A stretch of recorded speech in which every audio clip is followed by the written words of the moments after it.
But hey, we'll have to see what the dungeon has in store. So without further ado, let's get ready to hop right into it, shall we? Good old chaos. But again, I do think we're gonna go in with the tried and true classic. I mean, gargoyles in general, I really like them as spellcasters because oftentimes the stone skin attribute that is giving you kind of building armor class as you go throughout the game offsets the lacking defenses of a spellcaster character pretty well. I mean, if you just take a gargoyle earth elementalist in and beeline your way towards shatter, it can work out pretty well in almost any run. Good starting resistances, good defenses, but again, kind of paying homage to our very first victory all the way back in the day, probably 10 years ago now, so very different version of the game, but that way I don't have to, stretch my creative bounds too much, and we can just jump right into it today, shall we? Just about to ask, aren't they fantastic as Earth Elementalists? Exactly, yeah. No, really good aptitudes on that side of thing, but on top of that, again, just having the defenses, having poison immunity right off the bat is already so strong in its own right. They even have electricity resistance, which is a bit of a sore spot for us at the moment here, but no, they make great casters, and I would recommend them more so as casters. I think part of that calculus that goes on in my head is that the armor class you gain from your stone skin doesn't really mean much when you're putting on the heaviest armor. Going from 40 to 45 AC, maybe not the biggest shift of the defense paradigm for your character, but on a spellcaster, that's huge. That's, by far, they're going to be the most defensive spellcasters you've seen. So I would recommend going that route, but we are going to stick with fighter today. Maces and flails. And again, just kind of falling into this whole not feeling very creative today. Let's just go with Petra. Good old Latin root. I think it means rock or stone. I think it's where petrification comes from. Couldn't tell you. I'm not actually that great of a linguist. I just have a passing interest and vague familiarity with some of the underlying systems in play there. Thanks for streaming, always enjoyable. Hope I'm gonna have a good holidays. Me too. But no, in all seriousness, I hope you're having and will have great holidays as well. And no, I enjoy streaming a lot. Of course, some weeks we take it off like we did last week, but happy to get back into it here. I don't know, depends on the day, depending on how I'm feeling, but generally once I'm actually in the hot seat here, it feels pretty fine. Maybe I just like hearing myself speak into the void. Who's to say? But regardless of my uncalculable motivations, I guess let's make sure that we're getting set up here in our usual fashion. Nothing too crazy or exciting. Definitely will be putting on the throwables this time. Hopefully we'll actually end up using them on a melee character. And last but not least, let's dump that morgue file. So if any of you lovely folks are playing along at home, sorry, just blinded by Notepad there for a second. I should use one of my coding software programs, using Visual Studio Code as my text editor. That's what I use it for in every other capacity, but for whatever reason I've decided DCSS morgues, that will always be a Notepad. Maybe it's the nostalgia speaking. But with that, we're set to jump into it here.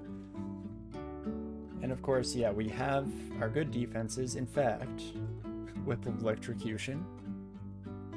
Turns out DCSS does have a sense of humor. This is normally a fight that you should, I was going to say run away from, but more realistically, you should probably just give up. Unfortunately, the very first enemy you ran into was a gnoll with an electrocution whip. Yikes.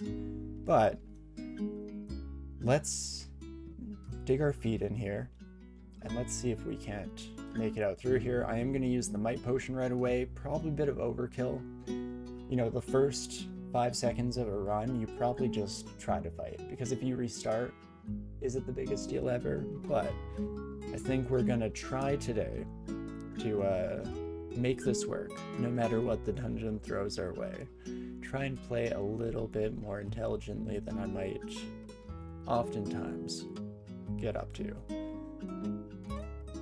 I would say always, and I do think that that is a fairly accurate assessment, but I try my best not to deal in absolutes.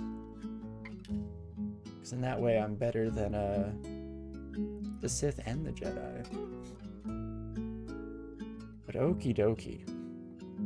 We shouldn't have too much trouble early on here. If anything, we're just looking for a kind of run-defining item to show up nice and early here and kind of set the pace. I mean, we could even switch to axes with an electrocution branded hand axe. That's not too shabby whatsoever.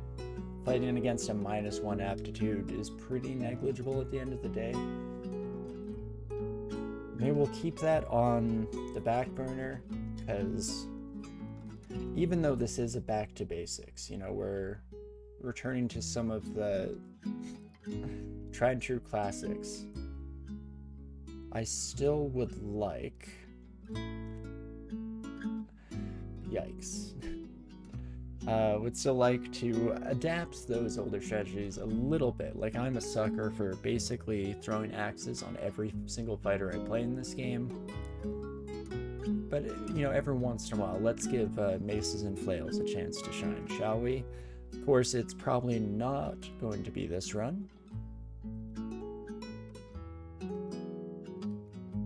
Never mind, it's definitely going to be this run. Karma has spoken and decided that today will be a good day. It will be a Bones day here. And so let's not disappoint the arbiter of karmic justice, shall we? And let's double check here. Luganu, Hep, or Rue. That's actually a pretty tough one, because there's definitely temptation here to worship and just cross our fingers and hope that we get Luganu. It's so hard to get Luganu in the starting bit of a run these days. Generally, you're going to be waiting until you have access to the Abyss and can kind of naturally come across all the altars down that way. But if we get Hep or Rue, I'm going to have to abandon them, and I'm going to be doing it pretty early just to kind of follow through with our usual ethos in this, which is, you know, we're trying to win with polytheism.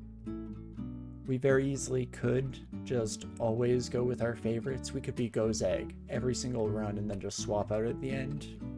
But I would rather kind of try our best to do a little bit of a showcase into each god's, you know, ups, downs, and all arounds. And so I think we'll hold off for the moment here. But one thing I should take note of is that near-death experience that we just witnessed was completely avoidable. You know, we saw two enemies, and then I decided to run towards them instead of backing away. Not exactly keeping up my promise of trying to play this run a little bit more consciously, but at the very least we can store that away, recognize our issues and our flaws, and then hopefully rectify that behavior in the future, and maybe play a bit smarter. So in this case, do I tab? Normally, yes, without a doubt in my mind. But we'll run backwards, try to instill some of the tried and true classic strategies for DCSS here. I mean, no promises that we'll be able to keep it up in the first place, and even if we do, it's not a guarantee it's success, but hopefully we at least can get some measure of good fortune here, mix that with at least a bare minimum, a baseline of intelligent play, which I maybe, you know, as I say that out loud, again started going towards an enemy. A bit more of a safe situation to do so there, but I probably should try to hold a little bit true to at least what I'm saying out loud. The hypocrisy is strong with me today. But okay, we got a +8 dagger. I mean, there's some temptation to swap over to this buddy for now. At 12 base damage, its damage rating is almost as good as our current flail. also will attack quite a bit faster, and the accuracy will be way higher. As soon as I take it off, it'll be destroyed, but I don't really mind that. So let's do it. Let's temporarily switch while enemies are still in their weakest stages here. You know, nothing in the first few floors of the dungeon is going to have the craziest of armor classes or whatnot, and so that gives us some measure of comfort and relying on a dagger for the first little bit of the run here, and just consistent damage across the board. Okie dokie. Another thing we should probably observe here, near-death experiences, fortunately, oftentimes clarify your position in life, and for us in this run that meant early ID scroll, which is a rarity to say the least, and so let's take advantage of that, and we can start burning through some of our consumables here, and try to have, yeah, slightly better grasp on our position at any given moment as we continue on in the early section of the run here. Shouldn't have ran towards them again. Do as I say and not as I do, though also pay mind that it depends on what I'm saying, because I will oftentimes say things that you should also ignore. You're all smart people. I'll leave it up to you to navigate the ins and outs of that nonsensical instruction manual, but regardless, let's keep on heading on here. Just about done. Our third floor of the dungeon. Ring of magical power. I mean, I guess I might as well put you on for now. Not much harm in doing so, and then hopefully we can fairly soon find our economical temple and see whether we're even going to be able to kind of go forth with the original plan for this character. I mean, it's good odds when we set ourselves up with an expectation as general as one of the good gods. Hopefully at least one of them will show up, and indeed we can see that they did here with Ellie. I mean, Ellie is a pretty alright option for us here. With our high defenses, we can potentially mitigate the amount of damage we're taking per turn. And with our low HP, it means that every invoked heal from Ellie will be a sizable proportion of our overall health bar. This was something I meant to touch on earlier when I was talking about the idea that gargoyles generally are best suited in a spellcasting capacity, because on the melee side, I mean, sure, pretty good defenses, you still get the resistances, but with your lowered HP total, all it takes is one bad hit, and then you're already next to the enemy. Not exactly the most fortuitous of incidents, but maybe we can work against some of those by just being able to heal ourselves, pacify others. Is kind of a, like, weaker, interesting version of Luganu's Banish. It's one of the few kind of insta-delete threat cards in the game, even if it's not exactly a guaranteed thing. But I think we will indeed go with Ellie to start off here.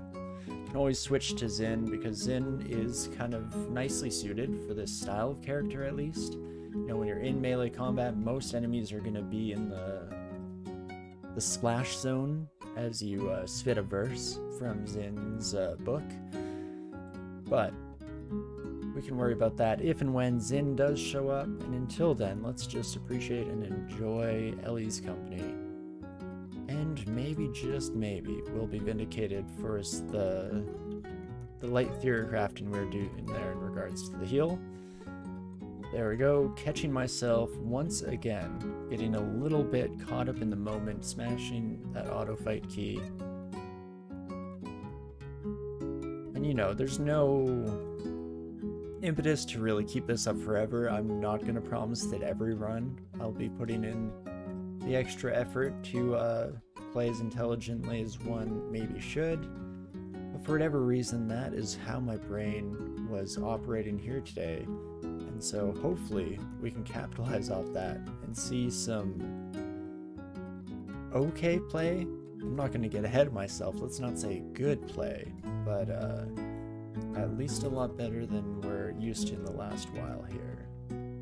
Which I don't know why I decided that it was a good idea to even set up this narrative or talk about it. I probably should have just let it burn in the background, because now I'm just building up an expectation of, you know, not being a complete fool of a took, but we'll see how long I can hold true to this before my brain just gets lazy again and I tap myself into a nice early grave. Only time will tell. And so with that in mind, we'll just keep on keeping on here.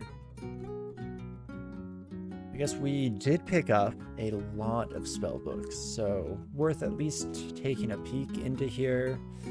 It's not a lot for us. I mean, something like Slow, Freeze, we can get these online if we really wanted, but it's at least not causing us to throw this car into reverse or anything like that. I'm trying to think of what would, if we got, you know, Shatter in the first couple floors of the dungeon or something, maybe. But even then, I kind of doubt it. I was pretty dead set going into this that we are going to get a little bit interesting with things. Yikes, that's a lot of damage. Well, we don't have anything we can purify. That's something I'm also going to try to keep an eye out on today. Our last Formicid that we had of Ellie died to a status condition, I believe it was Petrify, that could have been avoided with a little bit of purification action. But again, lock that one into the back of our brain here. We probably are going to struggle with Ribbit here. 20 max damage isn't too bad, at least low odds of being outright lethal in one hit, so we could try a couple blasts of the Charming Wand. I mean, who knows, maybe we'll even turn this son of a gun into a prince before we know it. Though I feel like I don't remember very well what Prince Ribbit's lore is. But I think it might be turning the princess and the frog on its head. Was a prince and then turned into a frog on kiss. I guess we'll never know because we're dead. Oh, Petra the Cudgeler. Weird title, but I won't yuck your yum. Okay, so turns out the cap on me being even semi-cognizant of intelligent play is about 20 minutes. That's when the dumb brain takes over and I decide, we'll just try and fight this stupid frog. What's the worst that could happen? But hey, not the end of the world here. I am just going to jump in once more from the top. Again, playing a little bit more by the seat of our pants. And in fact, maybe that's a bit more of an accurate representation compared to me making, you know, big promises of semi-intellectual play. More realistically, we're just going to play exactly how we feel at any given moment, and for whatever reason, we started that run being a little bit more cautious than normal. Until we threw it all away, but hey, that's just business, baby.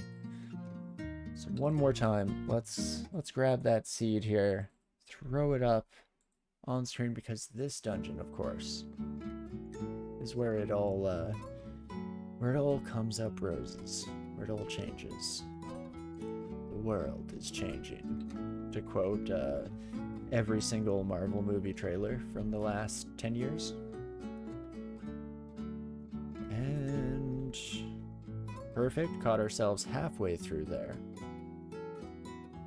I think the most unfortunate thing of most of these, or almost of all of these sword and board starts, is the lack of meaningful commentary in the early section of the game. Generally, we're in heavy enough armor that I would hope we're not going to run into any issues. I guess we had a bit of excitement last time when we had that Knoll show up, but this is looking to be a little bit more of your standard fare, your usual run. Just feeling good. in the early section. In fact, maybe that's where we've been playing this game wrong all of our lives. We should just keep dying on D3, because then we can feel great about ourselves and how easy the game is for the first couple of floors. Because that's what they say, right? When in doubt and when you find yourself being disappointed in anything, be it you know, something more critical and important in life, or just your ability to pilot through a run in a video game, rather than working on improving yourself or taking any measure of self-reflection, you should just lower your standards. It's easy as that. The bar can always go lower. And perfect. Okay, Jessica, you shouldn't be too much of a problem early on here. That's definitely one of the uniques that you're hoping you run into. It's a good little experience boost without any real measurable risk. We will head back to a stairwell, because as soon as we start to get surrounded, I would like to just get the heck out of Dodge. In fact, we can probably rinse and repeat this a little bit to take care of Robin. And ain't no thing, we get that helmet back nice and early in this run. And it's like we never left. It's like we never died in the first place. And not too shabby. Oh, I got excited. But, right? Sword in the Stone, definitely Okuwaru. For whatever reason, seeing just the kind of pale, unadorned white altar made me immediately think of the, I was going to say the other good gods, but the Shining One has a bit more of a flair for the dramatic than their siblings. I guess it may be textually evident by the fact that their altar is a giant number 1 and emblazoned in gold.